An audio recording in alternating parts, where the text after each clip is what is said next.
Once upon a time, there was a Chinese farmer who lost a horse, ran away. And all the neighbors came round that evening and said, "That's too bad." And he said, "Maybe." The next day, the horse came back and brought 7 wild horses with it. And all the neighbors came around and said, "Why, that's great, isn't it?" And he said, "Maybe." The next day, his son was attempting to tame one of these horses and was riding it and was thrown and broke his leg. And all the neighbors came round in the evening and said, "Well, that's too bad, isn't it?" And the farmer said, "Maybe." And the next day, the conscription officers came around looking for people for the army, and they rejected his son because he had a broken leg. And all the neighbors came round that evening and said, "Isn't that wonderful?" And he said, "Maybe."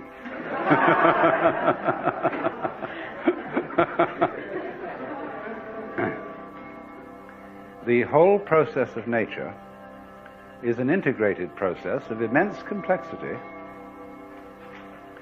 and it is really impossible to tell whether anything that happens in it is good or bad,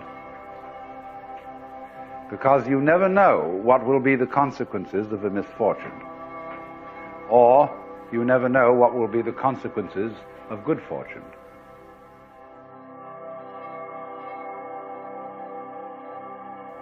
That is Alan Watts.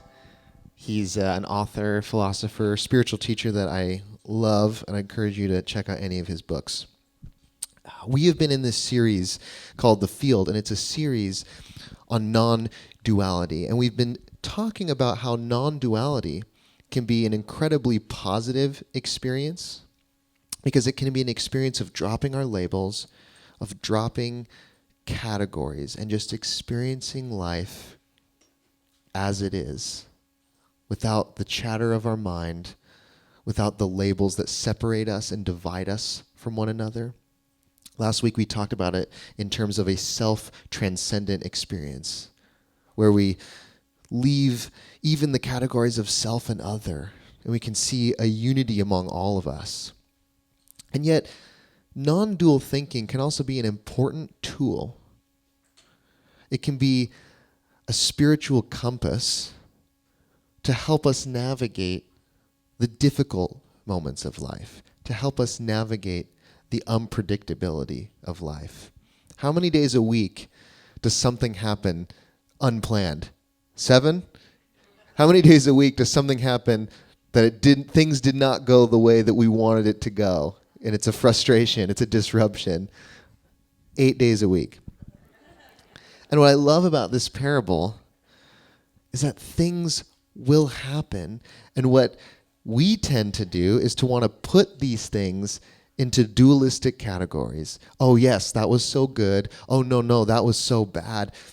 And the neighbors in this story, I think they're symbols for our own internal resistance, our rejection of reality when reality is not to our liking. This is what the Buddha was talking about. The first noble truth of Buddhism essentially is suffering. But what the Buddha means, or at least what many have interpreted this to mean, is that we suffer not because of just the painful things that happen in life or the difficult things that happen in life, but we suffer because of our attachments to how things were supposed to go.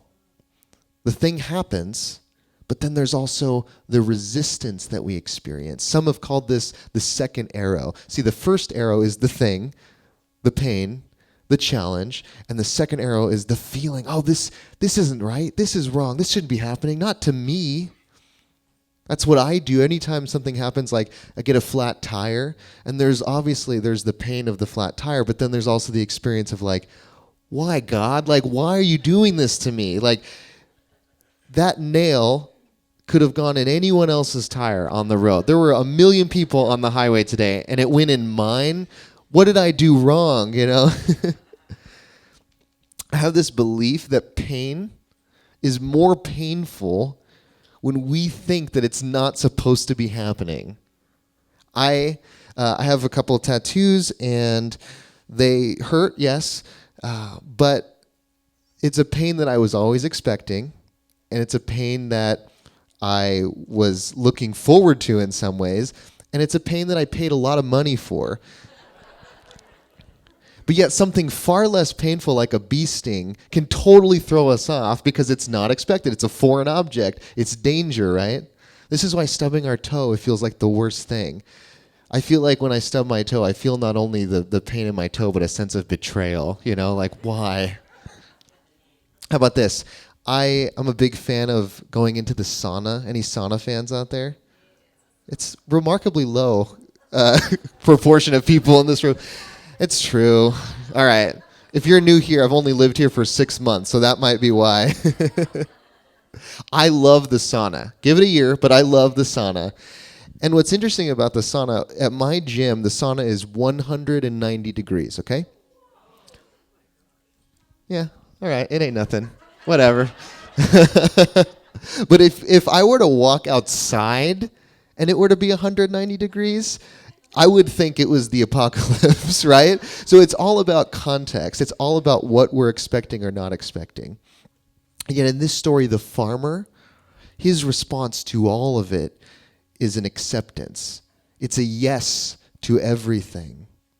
The neighbors come along and they want him to place these things into good and bad categories. And he says, it's neither. It is. It's what's happening. I know in my life, the moments where I most try to control the outcomes often were the moments where I experienced the most disappointment. And yet the moments where I was most open to whatever was happening were the opportunities for me to be the most pleasantly surprised by life. I briefly want to share a story of someone who went through an experience that radically changed his life, but over many years he learned to embrace the lessons that it taught him. Losing half of my body has forced me to balance the other areas of my life in a mental and spiritual manner. So, as a human living on this planet, I feel that I've worked things out for my own life. I'm so mentally strong, and the only reason that has come is because of losing my legs physically. My eyesight's sharper, my ears I can hear much better. So that's on a physical sense, but I feel I'm lucky as in I don't analyze or question life too much. I can cruise through life and always be in the right place at the right time. I always have amazing things happen to me. I'm really lucky in that situation. But that comes from believing in luck, or believing in the power of attraction, or believing in attracting the goodness into one's life. And I think that can be seen as luck. So if God himself jumped down in front of me right now and said to me, Bruno, I'll give you back your legs, but I'll take away all that you've learned over the last 13 years. I'll tell God, keep your legs. Because just my experiences from being in a wheelchair and traveling the world in a wheelchair, I've seen life from a different angle. And that's taught me on a spiritual level to just accept and to be happy whatever's coming next. Bruno says yes to it all, to everything. Even the loss of the use of his legs, he's learned to embrace it. And that embrace has actually empowered his life. It's given him more meaning. Have you ever had those moments, those experiences, that loss, that diagnosis, that thing that you thought, this is changing my life for the worse. This is the one thing I didn't want to happen. And yet, with time, with hindsight, you could see that so many valuable things came from it, that if God himself jumped down in front of you, you wouldn't change it. This is the power of yes. The power of saying yes to life. And yet, it's something that can feel not so powerful. It's something that maybe even sounds passive at first. This is America. We shouldn't have to say yes to everything. We get to say no when we want to. And yet really saying no to life, to reality, all it does is it leads us to react from a place of anxiety. And as my friend Alan Watts says, no amount of anxiety makes any difference to anything that is going to happen. See, really, we have two options. We can say yes, or we can give ourselves the illusion of being in control by saying no. Because truly, the only thing that we do have control over is how we respond. We can't control other people. You can't control your job. You can't control what's going to happen in the world. When we say yes, we are letting go of the things that we can't control, and we're reappropriating that energy towards what we can control, which is inside here. And it's not necessarily even something we need to do, but it's something that we stop doing. The spiritual teacher and author Adyashanti says this: enlightenment is nothing more than the complete absence of resistance to what is. Maybe spiritual maturity, spiritual growth, it's not just about what we do, but it's about what we stop doing. Stop resisting life. Last week we talked about how the world is not always a safe place.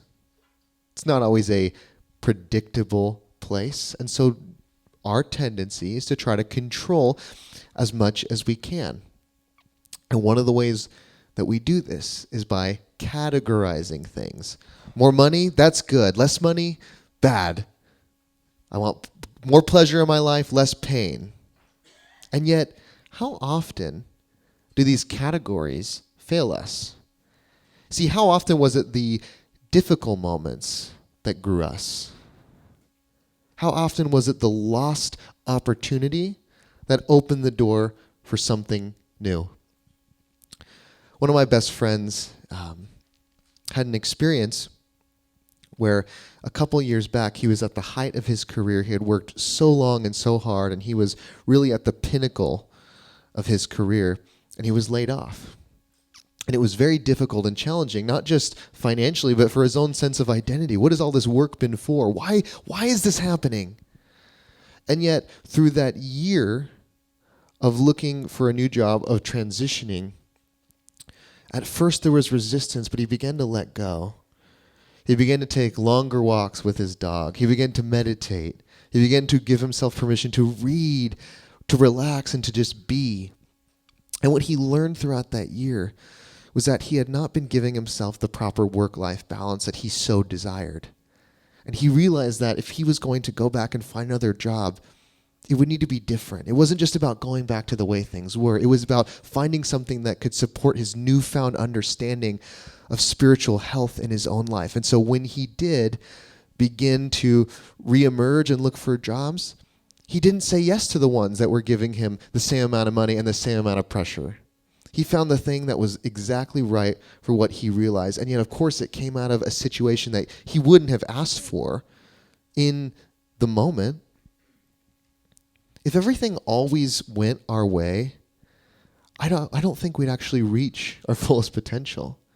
I don't think we'd actually become the most fulfilled version of ourselves. You know, we often talk about, or in our culture, there's a lot of talk about things like the power of attraction or even the word manifestation. And I think if you break this down, really it's a simple thing. If you hold an intention in your heart, naturally it's going to change the way that you think. It's going to change the way that you speak.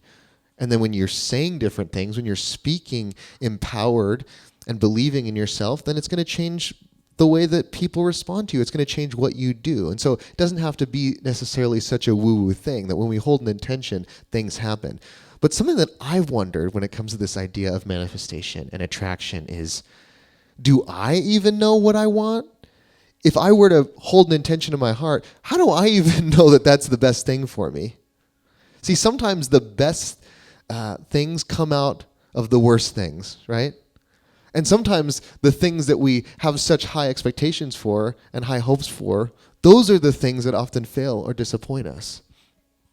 I wonder how many people out there have really, manifested being rich, and yet being rich is the worst thing that could have happened to them, because if it comes at the wrong place at the wrong time, it's not necessarily good for you. There's a very well-known, legendary theological text. It's this movie called Bruce Almighty, and and there's a wonderful quote that's coming from God, aka Morgan Freeman. And this quote is this: if someone prays for patience, do you think God gives them patience, or does he give them the opportunity to be patient? If he prays for courage, does God give him courage, or does he give him opportunities to be courageous? If someone prayed for their family to be closer, do you think God zaps them with warm, fuzzy feelings, or does he give them opportunities to love each other? Yet often, these opportunities are not the most desirable. They're not the thing we want.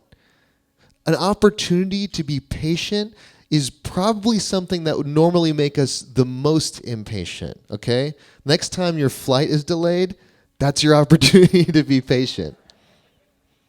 How about the opportunity to be courageous? Probably something that inspires fear. I went to the Pima County Fair for the first time last week, and I hadn't been on a Ferris wheel in a long time. And let me tell you, I forgot how afraid of heights I am. Okay, Ferris wheels, they're no joke. We kind of put them at the bottom rung of thrill rides, but I think that's misguided. The opportunities for families to be more close are often the most difficult moments a family would ever have to face. In 2016, I had the amazing opportunity to work on a cruise ship. And at one point, we were docking in Fiji. And before we did, they warned us, like, this can be a dangerous place, so just be careful. It's the particular city that we're docking in is the world's capital for muggings and robbery. And that went in one ear and out the other because I was 22. So it's like, whatever, I'm fine. Don't worry about me. So I end up going to this amazing, beautiful, tropical paradise lagoon, and I'm swimming, and naturally, I left my bag up, on the rocks, and I'm just swimming, enjoying myself, and I come back to find the bag gone, and in the bag was my brand new cell phone, my $2,000 camera, and to add insult to injury, my eyeglasses, like my prescription glasses, so I couldn't even see. I just remember the moment of realizing I'm not getting this back. It's gone. It's gone. I'm halfway across the world. Just accept it, and it was really hard at first. I felt so alone. I felt isolated. This is the first time that I'd really spent time out of the country, and I'm all the way on the other side of the world, and I'm in the most vulnerable situation I've ever been in. And yet there was this shift. I remember walking back and just realizing there's nothing left to do but accept this experience. Just accept it. There's nothing else to do. And I remember there was a shift that happened, an acceptance that happened. And when I returned to the cruise ship, of course, naturally, I'm still here. Everything worked out okay. But what happened was that the rest of that trip was it was the best part of that entire trip because I just let go and I just embraced and I just accepted, and I didn't need my phone. Surprise. I had an amazing time. Sometimes the thing that we think is going to be the worst thing can end up being the best thing. And when we categorize purely based off of what we want or don't want in this moment, we miss out. Now, something really interesting about the word categorize is that it comes from an ancient Greek word called kategoros.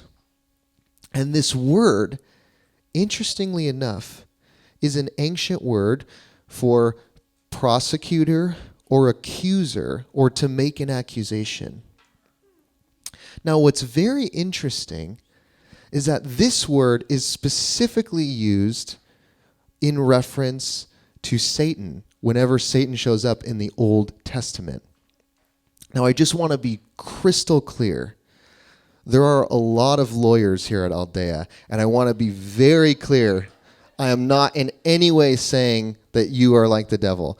I love you so much, and my life has been so much better for all the lawyers that have entered my life. I've never felt more safe and protected in my life than being surrounded by a bunch of lawyers. One of my best friends is a lawyer, so I just want to be clear, that's not at all what I'm saying. But this very ancient word, applying to a very ancient understanding of prosecution and accusation, and connecting to whenever the devil shows up in these old ancient myths, is this. Sometimes in our worst moments, in our most divisive moments, they're when we're accusing. How many times in life have we had arguments? Maybe it was with a spouse, with your family, and the energy coming from us was that of pointing a finger. You should have done this differently. Or that was one thing I told you not to do and you did it anyway. Sometimes we level these accusations at God, at reality. When we say, well, life wasn't supposed to be this way. This wasn't how things were supposed to work out. We had a deal, right? What are you doing? The author Byron Katie says it like this. When you argue with reality, you lose, but only 100% of the time. Now, there's an amazing story that shows up in the Gospels. It's a story that many of you probably are familiar with. See, Jesus spoke many times when describing the intangible realities of God, of spirituality. He spoke using story, using metaphor. I totally relate to this. I love metaphors. Was that when I'm sitting with my therapist, he'll be like, how are you feeling right now? And I'll be like, well, imagine my brain's like a watermelon, and my heart, I can't actually say the thing, I need to, But I love Jesus. He's speaking of these intangible, ineffable realities, and he uses metaphor. And there's this really well-known story that he shares. It's the story of the Prodigal Son. Now, if you are familiar, great. If not, I'm going to retell it. You have this extremely rich, wealthy father. Imagine he's like the Bill Gates of ancient rural Israel. And he has 2 sons. And the younger of these sons, he says, I want to leave this family and I want my inheritance to go off and just be done and do whatever I want. Now that would be offensive in the modern day. But in this ancient culture, to ask for your inheritance from your father was akin to saying, I wish you were dead, because I wish I could have the money that I would have when you die, and I want it now, and I want to be done with this family. It was the biggest betrayal you could ever make against your own family. And what this son does, he goes off and he lives a lavish life, and he goes and he parties, and he has a good time, and he lives it up. And anytime he goes to a restaurant and they ask him if he wants avocado, and he says yes, and they say, well, that's extra, he says yes anyway. And ultimately, like any millennial, that bankrupts him. And so he comes back. Well, actually, first, he's so destitute, so worn down that he's essentially living with the pigs. And he's eating pig food with the pigs. And he has this moment of clarity where he realizes, the servants in my father's house, they eat better and they sleep better than I do. If I just go back and beg on my knees, if I could just become one of your servants, I would be in a better position than I am now. So he comes back with his tail between his legs to his father's house, as you can see here in this Renaissance era painting, and he comes to the estate, and as he's already just walking off in a far-off distance, his father, instead of shaming him, instead of rejecting him, his father runs out to him. He takes off his fancy cloak, wraps him in it, he puts his ring on his finger, and he essentially embraces him by saying, "You're home, welcome home, and I'm so glad you're back." But I want to pick up this story from another perspective, a perspective that we don't often hear. And it's the perspective of the older brother, the brother who didn't betray, the brother who didn't fail, the brother who's done everything right the whole time. And we start in Luke chapter 15, verse 25. Now the man's older son was still out in the fields working. He came home at the end of the day, and heard music and dancing. He called one of the servants and asked what was going on. The servant said, "Your brother has returned, and your father has butchered the fattest calf to celebrate his safe return." The older brother got really angry and refused to come inside, so his father came out and pleaded with him to join the celebration. But he argued back, "Listen, all these years I've worked hard for you. I've never disobeyed one of your orders. But how many times have you ever given me a little goat to roast for a party with my friends? Not once. This is not fair." So this son of yours comes, this wasteful delinquent who has spent your hard-earned wealth on loose women, and what do? You butcher the fattest calf from our herd? The father replied, "My son, you are always with me, and all I have is yours." You are always with me, and all I have is yours. Isn't it right to join the celebration and be happy? This is your brother we're talking about. He is dead and is alive again.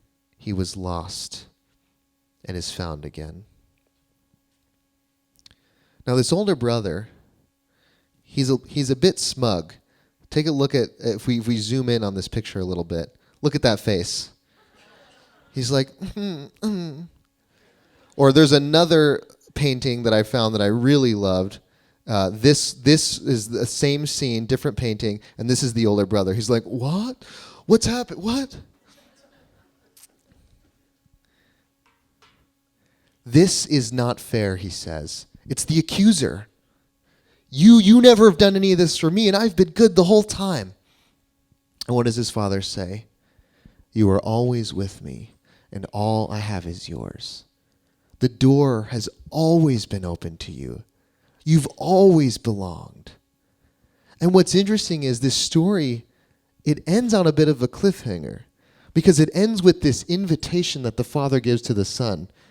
This invitation, come join the party, because you've always belonged. Your brother has always belonged. And I believe that this is the invitation that's being extended to us today. See, how much do we hold on to because of what should have been fair? Because, this is not fair. This didn't go my way. How much unforgiveness do we hold on to because we believe someone owes us? All the expectations we hold to. And yet we are being invited to a celebration. I believe that there is a celebration going on right now. It's called life. And some of us, we'd rather not fully participate because it doesn't always feel fair. But I'd remind you this.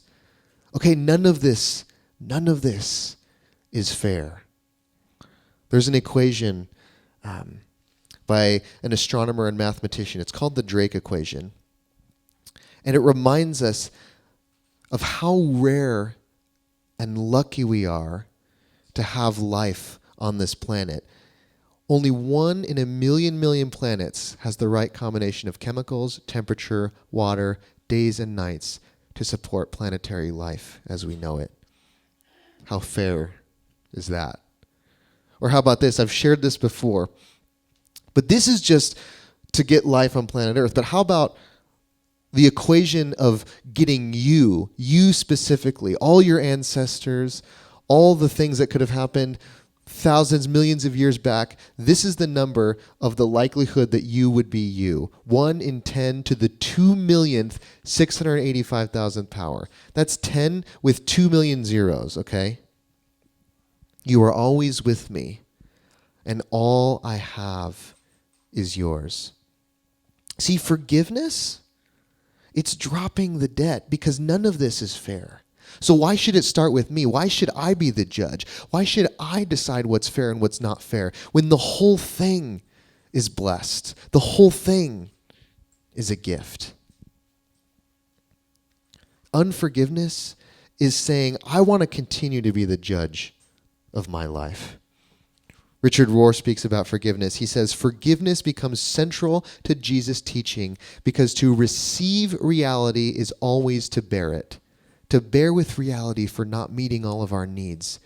To accept reality is to forgive reality for being what it is, almost day by day, and sometimes even hour by hour. I grew up with the words like forgiveness, grace, mercy. And I understood them, in my tradition, in the Christian tradition, in a religious context. I understood these words as like a change of categories. That when I'm forgiven, I move from being bad to good. When I'm given grace, I move from, I'm a sinner and now I'm a saint. The same with mercy. But I wonder if these words, they're not talking simply about a change of categories, but a full removal of categories. This can be hard. We have a lot invested in the categories. For so many of us, this is how we've understood reality for so much of our lives. And yet the action, the practical step we can take is to let go. I believe that to forgive is truly to let go. To give grace is to let go. To be merciful, to let go. And I believe that this is the invitation that we are given every day, 8 days a week. When that annoyance comes along, let go. Or when greater challenges come along, when things you could not possibly prepare for happen, can we continue to let go? And this is the invitation that we will be given over and over and over again until we reach the end of our lives. Now, I want to end with a response moment. If you're new here, something that we like to do mostly every service is to have an opportunity to light a candle, and it can mean whatever it means in your heart. There's not one specific ascribed meaning, but we tend to enjoy having an opportunity to light a candle for what it might symbolize. And something it might symbolize for you today is that experience of letting go, of acknowledging where we've been arguing with God, we've been arguing with reality. We've had some unforgiveness at life itself. Things were supposed to go this way. They were supposed to do that. And when you light that candle today, it might be an opportunity to let that go.